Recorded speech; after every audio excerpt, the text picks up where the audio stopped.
இவர் எப்போதுமே ஸ்ட்ரிக் இல்லைங்க.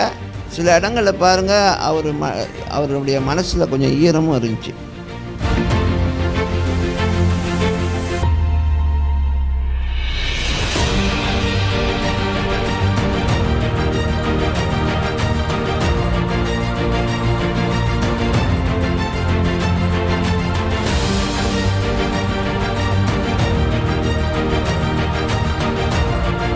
பழைய ஏற்பாடில் தேவன் அந்த எல்ஷடாய், அந்த மகா பரிசுத்தர், பெரியவர், சர்வ வல்லவர், இவர்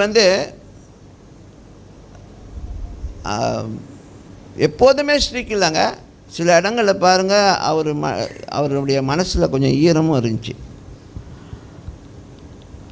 ஆனால் நம்ம ரொம்ப எதை பார்த்தோன்னா, அவர் கோபமாக இருக்கிறதும் நிறையா ஸ்ட்ரிக்டாக இருக்கிறது தான் நிறையா பார்த்துருக்கோம். இஸ்ரேல் ஜனங்க எத்தனையோ தடவை அடிமைதானத்துக்கு போவாங்க, மறுபடியும் அவங்கள மீட்டு கொண்டு வந்தார். ஆமாம் இல்லையா? அவங்களுக்கு சரியான தீர்க்கதரிசியோ சரியான ஒரு தலைவரை அனுப்பி அவங்கள மீட்டு கொண்டார். அது நம்ம ஆரம்பத்துலேருந்து பார்க்கணும். எகிப்துலேருந்து அவங்க வரும்பொழுது மோசையை கொண்டே காரியத்தை செஞ்சார். சரிங்களா? ஸோ அப்புறம் ஒவ்வொரு காலகட்டத்தில் இவங்க ஒவ்வொரு அடிமைத்தனத்துக்குள்ளே போகும்பொழுது ஒவ்வொரு தலைவர்களை எழுப்பி அவங்கள கொண்டு வந்தார், மறுபடியும் தேசத்துக்கு கொண்டு வந்தார். சரியா?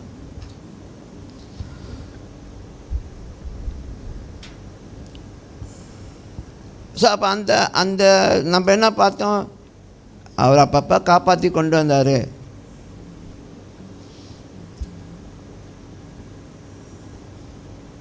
ஆனால் அதே பழைய ஏற்பாடில் அவர் எவ்வளோ ஸ்ட்ரிக்டானவர், கோபமானவர். சொன்னார், நான்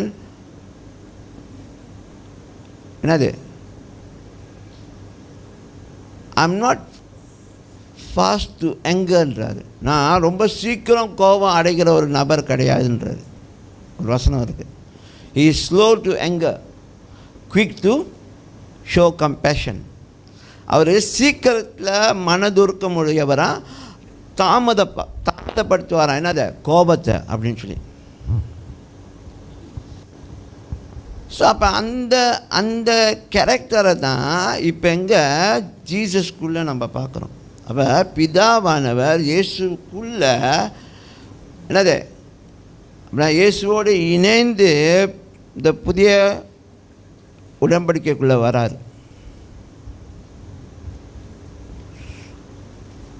அப்போ எந்த மக்கள், எந்த யூதர்கள் எல்ஷடாய், சர்வ வல்லவர், எலோஹீம், உண்மை போல வேறு தேவன் இல்லை சொல்லி எல்லா பெரிய பெரிய வார்த்தைகள்லாம் பேசின அந்த மக்கள் இப்போ வேற ஒரு அனுபவத்தை பெறக்கூடிய வாய்ப்பை யார் ஏற்படுத்தி கொடுக்குறா? இயேசு கிறிஸ்து.